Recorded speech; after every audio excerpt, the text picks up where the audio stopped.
Hi students, ఈ వీడియోలో నేను BR Ambedkar open university assignments ఎలా అప్లోడ్ చేయాలనేది నేను మీకు ఎక్స్ప్లెయిన్ చేస్తాను. ఓకే, సో ఏం చేయాలి? ముందుగా మనం గూగుల్లోకి వెళ్ళి BRAOU 2024 మీద క్లిక్ చేస్తే మనకు వెబ్సైట్ ఓపెన్ అవుతుంది. సో వెబ్సైట్ ఓపెన్ అవ్వగానే ఇక్కడ రెడ్ కలర్లో స్క్రోలింగ్ అవుతుంది, చూస్తున్నారా? So home assignment submission last date is 26/2024.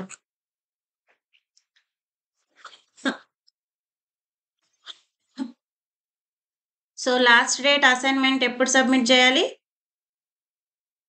So last date ఎప్పుడు మనకి 20th June 2024, అంటే 20th లోపల అసైన్మెంట్ 1 అసైన్మెంట్ 2 రెండు కూడాను మనం సబ్మిట్ చేసేయాలి. ఓకేనా స్టూడెంట్స్? సో ప్రీవియస్ వీడియోలో నేను మీకు ఏం ఎక్స్ప్లెయిన్ చేశాను? Assignment 1 answer sheets question paper ఎలా డౌన్లోడ్ చేసి, క్వశ్చన్ పేపర్లో అసైన్మెంట్ 1, 2 రెండు ఇచ్చేశారు, కానీ మనం అసైన్మెంట్ 1 ఒక్కటే రాసి మళ్ళీ వాటిని స్కాన్డ్ కాపీస్ అంటే పీడిఎఫ్ ఇమేజెస్కి కన్వర్ట్ చేసుకొని అప్లోడ్ చేయాలన్నమాట. సో ఎలా సబ్మిట్ చేయాలి మన అసైన్మెంట్ అనేది నేను ఇవాళ ఈ వీడియోలో చూపిస్తాను. So as usual student login. So ఇక్కడ చూస్తున్నారు కదా మీరు, స్టూడెంట్ లాగిన్. సో మన వెబ్ పేజ్కి వెళ్ళిపోదాము. BR Ambedkar open university page. ఈ పేజ్ ఆల్రెడీ మీకు ఐడియా ఉంది, నా వీడియోస్లో కూడా నేను మీకు ఎక్స్ప్లెయిన్ చేశాను. సో స్టూడెంట్ లాగిన్ క్లిక్ చేసేసి are you already registered? Yes అని క్లిక్ చేయగానే ఇక్కడ మన అడ్మిషన్ నెంబర్ అడుగుతుంది. సో అడ్మిషన్ నెంబర్ టైప్ చేసేయండి. ఓకేనా స్టూడెంట్స్?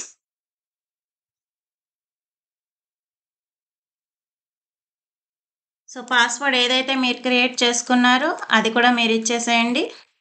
చేసి సైన్ ఇన్ అనే ఆప్షన్ పైన క్లిక్ చేయండి. సో క్లిక్ చేయగానే మన డీటెయిల్స్ అన్నీ మనకు వస్తాయి.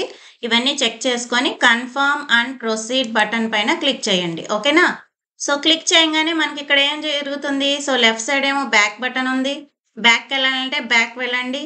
Delete submitted assignment. ఏదైనా అసైన్మెంట్ మనం రాంగ్గా సబ్మిట్ చేసాము అనుకోండి ఒకవేళ, సో ఇక్కడ మనకి ఆప్షన్ కూడా ఇచ్చారు.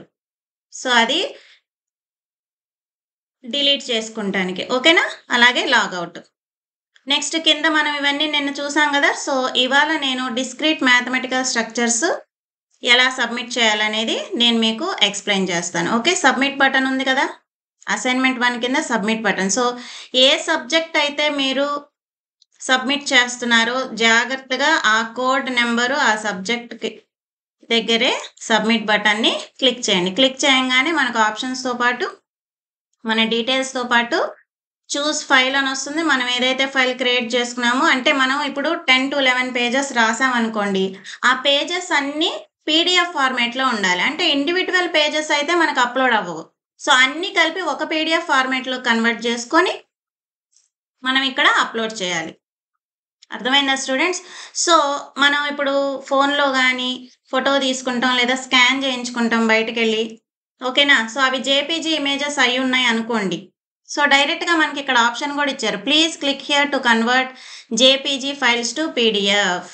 సో మనం ఎన్ని ఫైల్స్ అయితే ఉన్నాయో అవన్నీ సెలెక్ట్ చేసేసుకుంటే ఒకేసారి పీడిఎఫ్ ఫార్మేట్కి వచ్చేస్తే డైరెక్ట్గా మనం ఇక్కడ సబ్మిట్ చేసుకోవచ్చు. సో ఆ ప్రాసెస్ ఎలాగో నేను మీకు ఎక్స్ప్లెయిన్ చేస్తాను. సో ఇండివిజువల్ ఫైల్ ఒక్కొక్క పేజ్ ఫైల్ ఇక్కడ చూస్ చేసుకుంటే అవ్వదు. మనం 5 pages 10 pages 9 pages ఎన్నైతే రాస్తామో అవన్నీ కలిపి ఒక పీడిఎఫ్ ఫార్మేట్లో కన్వర్ట్ చేసుకొని సబ్మిట్ చేయాలన్నమాట. అప్పుడే ఇక్కడ చూస్ ఫైల్ కింద సెలెక్ట్ చేసుకుంటుంది.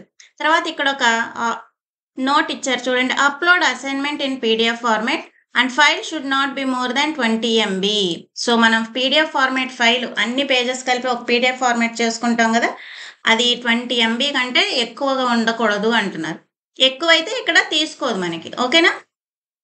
సో క్లిక్ హియర్ టు నాకైతే నేను జేపీజీ నుంచి ఎలా డైరెక్ట్గా కన్వర్ట్ చేసుకోవాలి, ఇక్కడ ఈజీగా మనకు ఆప్షన్ ఇచ్చినప్పుడు వేరే యాప్స్ మనం ఎత్తుక్కోకలా ఇక్కడ నుంచి డైరెక్ట్గా వెళ్ళిపోవచ్చు. సో క్లిక్ చేయండి. క్లిక్ చేయగానే మనకు ఒక పేజ్ ఓపెన్ అవుతుంది. సో మనం సిస్టంలో ఏవైతే ఫోన్లో కానీ సిస్టంలో కానీ ఏవైతే పేజెస్ ఉంటాయో అవన్నీ సెలెక్ట్ చేసేసుకోండి ఇలాగా. నేనైతే ఒక 10 pages సెలెక్ట్ చేసుకున్నాను. ఓపెన్ అని క్లిక్ చేయండి. సో అన్ని పేజెస్ కూడా మనకి ఇక్కడ వచ్చేస్తాయి. సో ఇవి తీసుకుంటుంది చూసారా? సో ఇవన్నీ పేజెస్ 10 pages తీసుకున్నాక ఇక్కడ కన్వర్ట్ రైట్ సైడ్ కన్వర్ట్ అనే ఆప్షన్ ఉంది. చూస్తున్నారా? బ్లూ కలర్‌లో హైలైట్ అయింది. కన్వర్ట్ అనగానే మన 10 పేజెస్ కూడాను ఒక పీడీఎఫ్ ఫార్మాట్‌లోకి, పీడీఎఫ్ ఫైల్‌లోకి కన్వర్ట్ అయిపోతది. ఓకేనా? ఇక్కడ మనకి ప్రివ్యూ కూడా చూపిస్తది. సో, ఎన్ని పేజెస్ అయితే మనం చూసుకున్నామో కింద నంబర్ వస్తుంది చూసారా? 1 అని ఉంది. 1/10 చూసారా? 2 సో, చూసుకోండి ఒకసారి కరెక్ట్‌గా మనకి మొత్తం ప్రాపర్‌గా వచ్చినాయో లేదో అన్నీ కూడా మీరు ఒకసారి చెక్ చేసుకోండి. అదే విధంగా ఇక్కడ నేమ్, ఇక్కడ ఇమేజ్ నేమ్ నంబర్ ఇచ్చారు కదా! సో, కరెక్ట్ నేమ్ ఇవ్వండి ఇక్కడ మనం. సో, ఇది కూడా మనం నేమ్ ఇచ్చుకోవచ్చు. ఏ సబ్జెక్ట్ అయితే మీరు సబ్మిట్ చేస్తున్నారో కరెక్ట్ నేమ్ ఇచ్చుకుంటే బావుంటది కదా!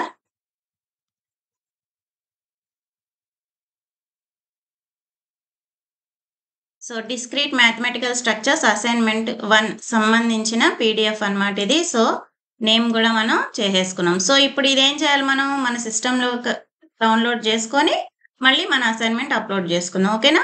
సో, చూసారా? డౌన్‌లోడ్ అయిపోయింది. సో, ఇప్పుడు మన సిస్టమ్‌లోకి డౌన్‌లోడ్ అయిపోయింది కదా! ఇప్పుడు మళ్ళీ మన వెబ్‌సైట్‌కెళ్ళిపోయి ఇక్కడ ఆల్రెడీ ఈ పేజ్ ఓపెన్‌లో ఉంది కదా! నెక్స్ట్ పేజ్ ఓపెన్ అయింది. ఇందులో నుంచి మళ్ళీ బ్యాక్ రండి. ఇక్కడ పైన కనబడుతున్నాయి కదా! ట్యాగ్స్. సో, చూస్ ఫైల్ అని క్లిక్ చేయండి.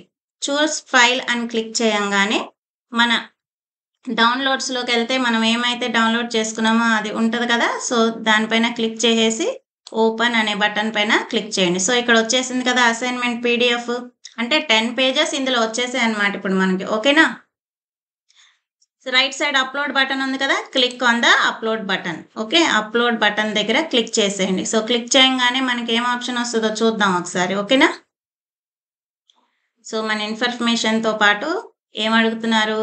ఇక్కడ ఫైల్ ప్రివ్యూ కూడా మనకొచ్చేస్తుంది. సో, మనం ఏమైతే అప్‌లోడ్ చేసామో మొత్తం ఇక్కడ వచ్చేస్తున్నాయి పేజెస్ చూసారా? 1, 2 సో, ఈ పేజెస్ ఫస్ట్ పేజ్ పైన ఇక్కడ ఏ రోజు అసైన్‌మెంట్ సబ్మిట్ చేస్తున్నారో ఆ డేటు, మీకెన్ని పేజెస్ పట్టాయో రాయటానికి కూడా తప్పకుండా రాయండి. ఓకేనా? సో, చూడండి ఒకసారి ఇక్కడ మనం చెక్ చేసుకోవచ్చు. అన్నీ కరెక్ట్‌గా వచ్చాయా లేదా పేజెస్ అన్నీ కూడాను.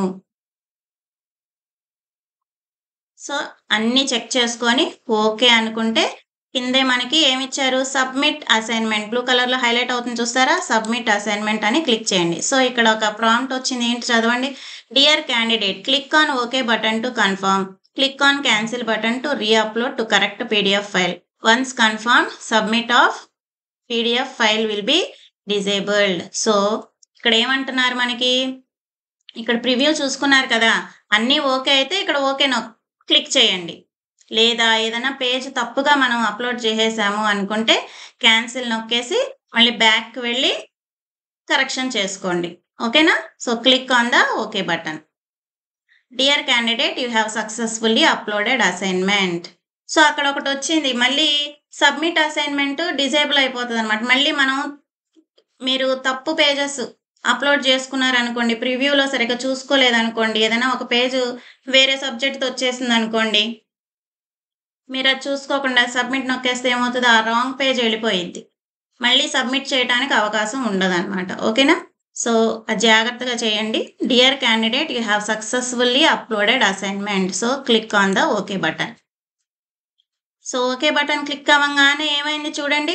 సో, డిస్క్రీట్ మ్యాథమెటికల్ స్ట్రక్చర్స్ దగ్గర అసైన్‌మెంట్ 1 కింద సబ్మిటెడ్ అని వచ్చేసింది. ఓకేనా? అసైన్‌మెంట్ 1 కింద సబ్మిటెడ్ అని వచ్చేసింది. ఓకేనా? తర్వాత ఏమొచ్చింది మనకి? సో, బుక్‌లెట్ 2 డౌన్‌లోడ్ ఇచ్చారు. సో, ఎప్పుడైతే మనం అసైన్‌మెంట్ 1 బుక్‌లెట్ సబ్మిట్ చేస్తామో ఇక్కడ సబ్మిటెడ్ అని వస్తది. తర్వాత ఇక్కడ డౌన్‌లోడ్ అని వస్తది. సో, ఇందులోనే నేను అసైన్‌మెంట్ 2 డౌన్‌లోడ్ కూడా ఎక్స్‌ప్లెయిన్ చేసేస్తాను. So, download booklet. సో, చూడండి ఓపెన్ ఫైల్ చేయంగానే మన బుక్‌లెట్ 2 అసైన్‌మెంట్ నంబర్ 2 ఓపెన్ అయిపోయింది చూసారా? సో, అసైన్‌మెంట్ నంబర్ 2 ఓపెన్ అయింది చూసారా? ఓకేనా? సో, ఇప్పుడు మళ్ళీ అసైన్‌మెంట్ 2కి సంబంధించిన క్వెషన్స్ ఇంకో 3 క్వెషన్స్ ఉన్నాయి కదా! 15 మార్క్స్‌వి. సో, మనం ఇప్పుడు వరకు అప్‌లోడ్ చేసింది ఒక 15 మార్క్స్‌ది అప్‌లోడ్ చేసాము. నెక్స్ట్ 15 మార్క్స్ అసైన్‌మెంట్ 2కి సంబంధించిన షీట్స్. ఇవి మళ్ళీ మనం బయటికెళ్ళి ప్రింటౌట్స్ తెచ్చుకొని వీటిల్లో అసైన్‌మెంట్ 2 సంబంధించిన క్వెషన్స్‌కి ఆన్సర్స్ రాసి, క్వెషన్ అండ్ ఆన్సర్స్ రాసి మళ్ళీ మనం ఇప్పుడు ప్రాసెస్ నేను ఎలా చెప్పానో అలా మనం సబ్మిట్ చేసుకోవాలన్నమాట. ఓకేనా స్టూడెంట్స్?